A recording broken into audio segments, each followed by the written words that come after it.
আর দরস তো এটা লাগাই। তাত মি আমি পারতাম না। হ্যাঁ, ব্রাজিল তো খাইছে একটা, তাই না? ড্র করছে। আর আমরা দেখিস মাঠের মধ্যে নাইমা আর্জেন্টিনা তুফান লাগাইবো, তুফান। শুনেন দুলা ভাই, এত বড় বড় কথা বললেন না।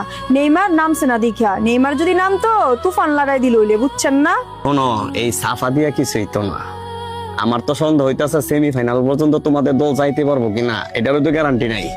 দুলা ভাই এত বড় বড় কথা কইেন না, 17 তারিখে দেখা যাইব। ঠিক আছে, সুন্দর হইছে।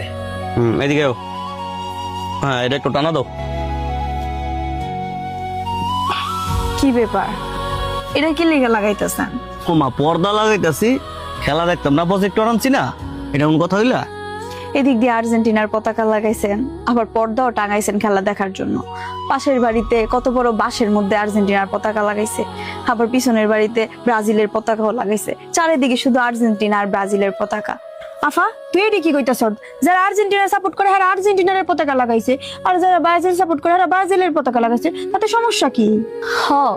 যারা যেই দল করে হ্যাঁ তো এই দেশের পতাকাই লাগাইবো, কিন্তু এটা তো আমগো দেশ, আমরা বাংলায় কথা কই। 71-এ কত মানুষ রক্তের বিনিময়ে এই দেশ স্বাধীন করছে শুধুমাত্র লাল সবুজ পতাকার জন্য। হায় রে মানুষ, আজ পর্যন্ত দেখলাম না কোনো সরকারি প্রতিষ্ঠান বা স্কুল কলেজ ছাড়া কারো বাসা বাড়িতে বাংলাদেশের পতাকা টাঙাইতে। অথচ অন্য দেশের পতাকা নিজের পকেটের টাকা খরচ কইরা এত এত বড় কইরা বাসার ছাদে, রাস্তাঘাটে, সব জায়গার মধ্যে টাঙাইতেছে। কেউ কেউ লাগাইছে, কিন্তু যেই দল সাপোর্ট করে সেই দলের পতাকাটা আগে লাগাইছে, পরে বাংলাদেশের পতাকাটা লাগাইছে। আমগো বাংলাদেশের পতাকাটা কি এতই সস্তা হয়ে গেছে গা?